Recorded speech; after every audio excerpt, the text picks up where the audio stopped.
It is fight season. We are back. We are joined by BKFC's welterweight champ. We got Austin, no doubt Trout. What's up, Austin? Thank you so much for joining me once again. Hey, thank you for having me. I'm here, Yeah, ready to absolutely. go. Let's go, man. It's been a minute.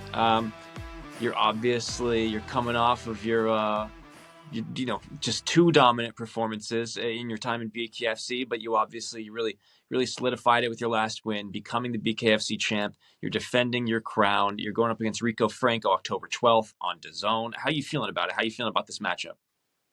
I like the matchup. I like what he brings. It's going to be an exciting fight. Rico he never half steps from what I've seen. So, formidable opponent, absolutely. But looking forward to showcase, what I got. And I think with this matchup, Rico's going to bring out a lot out of me, Paul. Yeah. So how do you feel about this? Do you feel like he's your most challenging opponent in BKFC so far? Like your toughest opponent? Because you've obviously fought some good guys. I mean, you fought Diego Sanchez, who's he's a legend in the MMA space. You fought Luis Yeah. Palomino, who at the time he was the pound for pound #1 guy, and you dethroned him. So how do you see him stacking up against those guys? Well, I mean, what do you think? You tell me. Do you think he's better than Palomino? I don't necessarily. I think he does some things better than Palomino. Right. Overall, I don't think so. But nonetheless, I also have some other names under my belt in the boxing world that I know he's not better than. Right. You feel me? So I'm treating him as the toughest guy that I've fought in my life. That's fair. I mean, so this is going to be your first defense. It's I was thinking about this as I was preparing for this interview. Do you feel like you've had the most seamless transition out of any fighter from like outside of, in any other combat sports space into bare knuckle fighting? It kind of feels like you might be one of the guys that's had the most seamless transition. I feel, I can't tell you how the other guys have felt, trying to go from one to the other, but I feel like I was made for this. I'm very smart, and then bare knuckle allows me to open up my tools, so I'm able to use more pieces on the board, so to speak. I like it. I like it a lot. Just today I was moving around with some MMA guys, and my footwork, my hand placement, what is it? What do they call it? There's a term the MMA guys use. Like where you're able to kind of stiff arm them and hold them in place. Well, anyway, Well, real good not at parrying, right? No, not parrying. it. Pairing or like stacking, I think he was saying. He kept Right. telling me, good stacking, way to stack up. I'm like, all right, that's what's up. Well, I'm real good at it. And just learning more, and I'll learn the terminology, but learning more technique that I can use and that is allowed in bare knuckle. I'm having fun. I'm having a good time doing it. We'll be back to the video in just a second, but first, I got to remind you the NFL season is in full swing, and Inside Fighting has partnered up with DraftKings, an official partner of the NFL, to bring you an amazing offer. And right now, if you go download the DraftKings Sportsbook app, new customers who bet $5 will receive $200 in bonus bets just by using promo code Inside Fighting. If sports betting is not yet available in your state, don't worry about it, guys. Just go play DraftKings Daily Fantasy Sports. Get in on the action there. Again, new DraftKings customers who bet $5 receive $200 in bonus bets just by signing up with promo code Inside Fighting.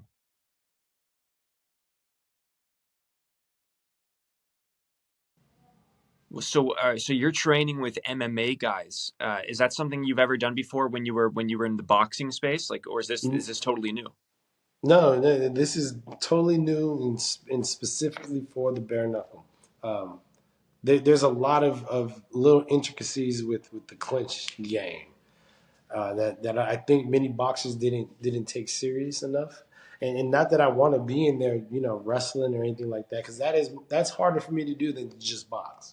I'd rather Right. box, but you have to be able to either neutralize the clinch or dominate in the clinch to be able to box. So I'm just learning all the aspects of the game.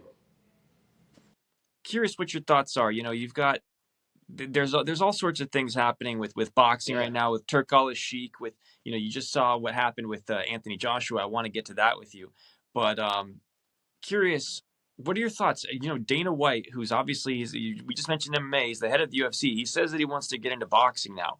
What do you think? Do you think that Dana White has something to offer boxing that that other promoters in that space haven't thought of yet? Is there something that you think he offers that others don't?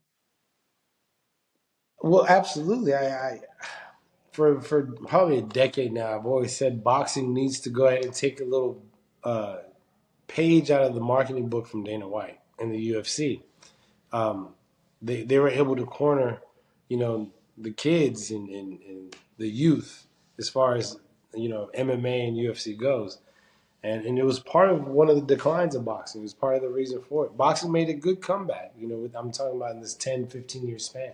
It made a good comeback and it was on its way up, but now, again, it is on the decline. Now, the Excellency Turk Sheik, he's trying to do things to make it come back. And like you mentioned just a second ago, the Anthony Joshua fight, the Dubois fight, all those major, big headline fights that he's putting on is going to help keep boxing alive. But Dana White jumping in it too, because really we just have the Turk doing something, and the zone. They're trying to stay alive in the game, absolutely. But we need more. We need more players for competition. Competition is good for the sport. So Dana White jumping into boxing, bringing his marketing, genius that he turned the UFC to what it is. I think that only good for boxing. And then let's not forget, we got Jake Paul and the Misfit Boxing, that they're doing good numbers as well. So I think all these really irregular boxing guys are help saving boxing. Yeah, what do you think was the cause of boxing getting to this point where it needed people like Dana White to step in, needed Saudi Arabia to step in? What do you think it is that caused this? Is it a combination of things? Can you narrow it down to one thing? What do you think? Oh man, I think it's a combination of things. But the man who was saving boxing, in my opinion, was Al Heyman. He was the man before PBC. He took over Golden Boy. Golden Boy was pop. Was the best fights was going on, and that was because of Al Heyman. And you know, now that Al doesn't have his hands on boxing like he used to, I think that's why it started to decline. And now of course His Excellency is trying to take the realms, but we're gonna need more players. Yeah, At a time when there was Top Rank, Main Event, Golden Boy, Shaw Productions, some major promoters that were putting on major fights, the fans won. yeah, absolutely. Do you feel like how do you feel like De La Hoya is doing right now? Do you think he's you think he's keeping boxing alive? Do you think he's helping He's boxing, trying hurting to, boxing? he's been a part of some big fights. Yeah, I think he's just running through the motions. I don't know. I don't see De La Hoya necessarily like growing his Golden Boy stable or business. I think yeah. he's just kind of running through the motions. I think De La Hoya cashed out a long time ago for real. Yeah. Well, he's got his golden goose in Ryan Garcia, so we'll keep seeing him around once Garcia comes back. I know he's not fighting right now, obviously. For a year, Um, yeah. do, you know, uh, do you feel that way about Conor McGregor joining BKFC? Do you feel like obviously BKFC didn't need to be saved because it was a growing sport, but in terms of like hmm validating it, giving it some sort of like credibility from the outside from outside of bare knuckle, do you think that's sort of the role that Conor McGregor is playing here? Oh yeah, absolutely. Listen, my daughter, she's a freshman in high school, and when I go into the high school, you know, you see Conor McGregor T-shirts. Not just Yeah, one, but a few. So the kids still are checking for McGregor. He's still a household name, even if he hasn't fought in a while or doesn't seem to look like he wants to fight in a while. The right. kids are still looking at him. He's a household name. So that you're absolutely right. It helped BKFC get to that mainstream. To get to that vein. Yeah, there's a lot of MMA fans who feel like he's not going to fight again. He's not going to fight in UFC again. He's still under contract. Do you think he's mentioned he wants to fight in bare knuckle? Do you think that he will fight in bare knuckle at some point? I think it's inevitable. Yeah, I think, especially like watch, let this grow for another year. You know, yeah. Connor is going to want to step in that scene. I think so. I know I've asked you it because you guys sort of fight in similar weight classes. Because I know that that's something you'd be interested in, obviously. But what do you think would be like the right? I know that Mike Perry's name that got thrown around again. I know. Do you see that fight potentially happening one day? A Conor Mike Perry fight? I mean, if as long as Mike Perry keeps elevating his superstar status, Yeah, I think it would be a fight interesting for Connor. Um, but I plan on elevating my status as well. right. Maybe a 2-weight world champion. Take out some more pound for pound ranked guys, and my name should be thrown in the hat with Connor as well. Hey, I love it. That's why I mentioned it the first time I talked to you. I was like, this is a real possibility with Connor stepping into BKFC, you being the champion. I think that's an awesome fight. Um, he I mean he loves boxing too, so I know that he loves the fact that you're a boxing guy, so he wants to step in there with Yeah. some boxing guys. Curious about Mike Perry though. Do you think that him losing the fight to Jake Paul did it hurt his stock as a BKFC star? Do you think?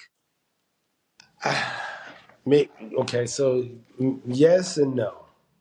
I say Yeah, yes to those who probably didn't watch the fight.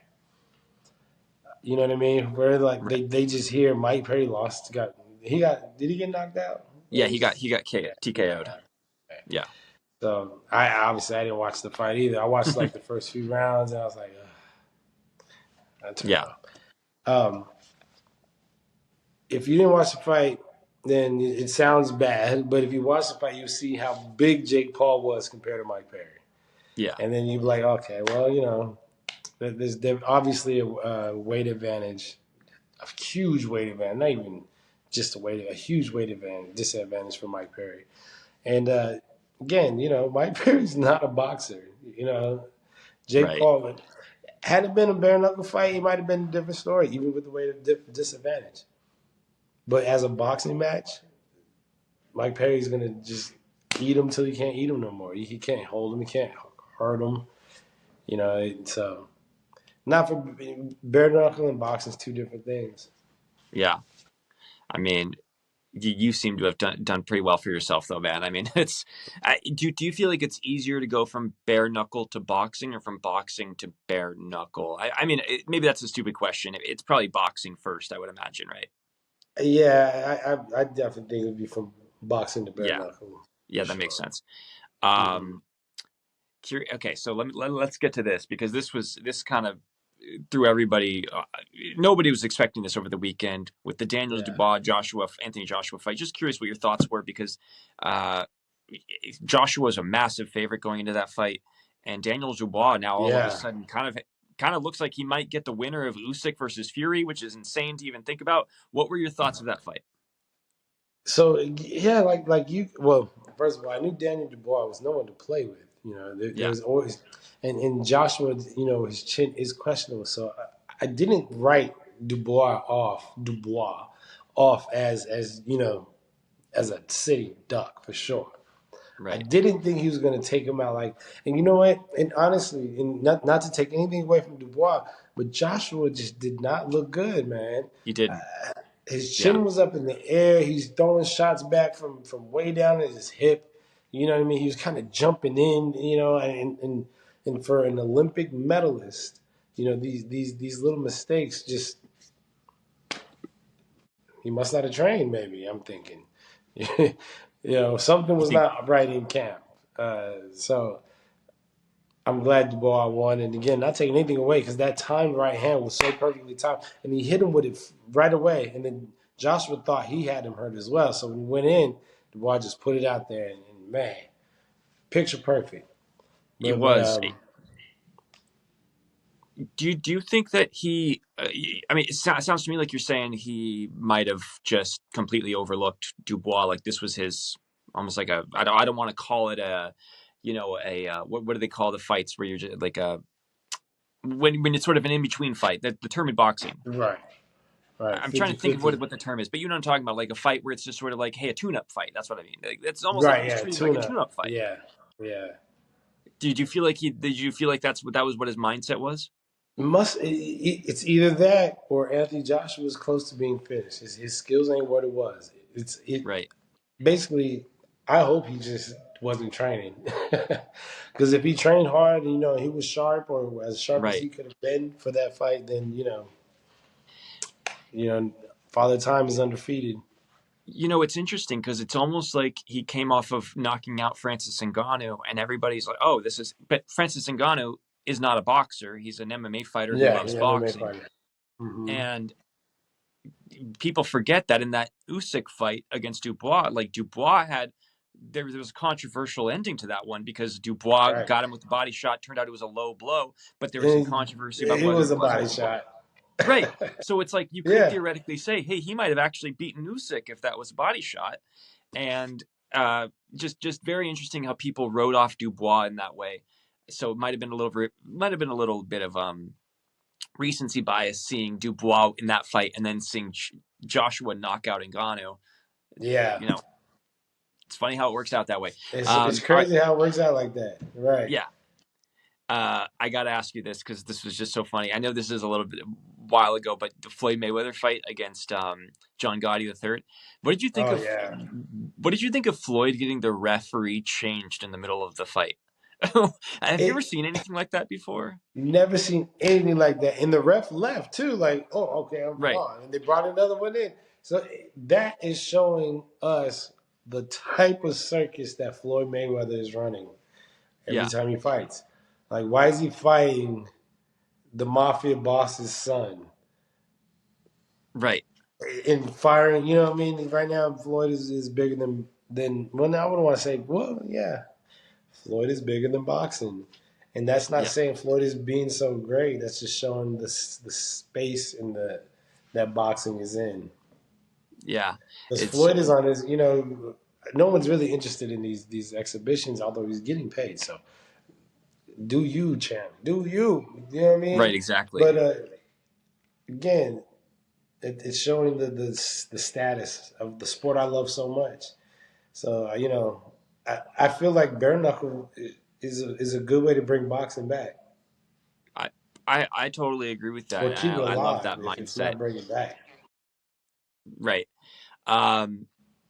So, all right, I just got a couple more questions for you. I appreciate your time, man. Thank you so much for doing this. I know we saw Canelo versus Berlanga. You're old, you've been in the ring with him before.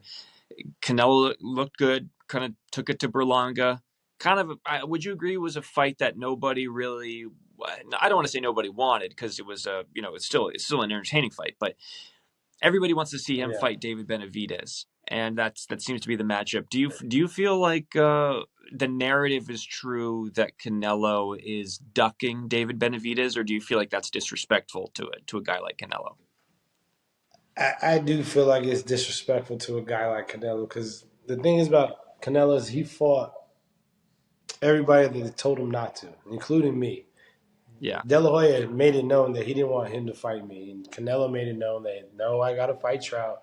The Mexican people want it. He does it for his country, and really, Canelo's smart because he's like, look, let's see what David Benavidez has in light heavyweight, and we saw what he had in light heavyweight. It wasn't as much as we thought. He wasn't the monster that he was at 160, 168, and so if Canelo just waits for maybe two more fights at 178, David's going to get kind of broken down, worn down, and that's all Canelo needs. So I don't think he's ducking Benavidez per se. It's not in his best interest. So Right. he's just doing what is in his best interest. And in that fight with Berlanga, it did like 750,000 pay-per-view buys. Right. Made a millions, tens of millions of dollars at the gate. He's doing good. He's doing absolutely. good. Fair enough. You think that fight ever happens, though? Do you think that we ever see that one? I think so. I think it does happen. And I think it's going to happen soon. I don't think Canelo's going to be in this boxing space very much longer. And I think he'll give the people. He's always given the people what they ask for. Right. He might end up going down that Floyd Mayweather route though, where he fights Jake Paul or Conor McGregor or something. He might do something like that, in Yeah, exhibition style or something. But he might. I, that might be a ways away before we get there. I don't know. I don't see Canelo doing that. But they might throw him some stupid money. That's what I'm Who saying. It would knows? have to be crazy. Yeah, Yeah, it'd have to be yeah. crazy. Well, bro, thank you so much. I want to end with this here. You're a guy. You've done it all in boxing, and now you're doing it all in BKFC. What are you hoping to get out of this down the road with BKFC? What is it that you like? Like if you were to say, hey, from a year from now, this is what I want. This is what I'm hoping for. Obviously, you want to beat Rico Franco on October 12th. That's your ultimate goal at the moment. But what about after? What about next? After that, taking on all challenges. What I want, my goal for this my space in BKFC is I want to solidify some type of legacy. Not that I don't want to be necessarily the greatest of all, to bare knuckle of all time, but you're going to talk about me when you talk about some of the pioneers in bare knuckle. Now I know it's already 6-7 years deep, right? I came in about the 6th, 7th year, but that's still in the first 10 years. So you could talk about Trout was one that really put on for the bare knuckle, and he was a great champion for it. He fought everybody that they wanted in front of him, and he beat the shit out of them. You feel me? Love it. So I want to be on the Mount Rushmore of bare knuckle boxing. That is, I want to end it right there. And I agree with you. I do think you're going to be one of the pioneers because I think you're one of the better. You might be the best bare knuckle fighter ever when it's all said and done. We'll see, man. We'll see. Thank But you, man. I appreciate that. hey, best of luck on October 12th. Rico Franco fighting Austin Trout, BKFC on DAZN in Spain. Enjoy Europe, man. That's you're going to be Thank you. yeah. Go see some I'm cool. coming where You ever been you to are, Europe before? man. Huh? Yeah, I have, but I've never been to Spain. Okay, there So you I know go. you're keeping Europe warm for me. Keep it I warm for am. me. I am. I'm warming up. I'm here in France, so I'm only a plane ride away. So I'm a little just Yeah. jump over the pond. Yeah. All right, bro. Come on, man. Hey, Later. best of Safe luck. Okay. travels, buddy. Hey, you too. Thank you. Best of luck.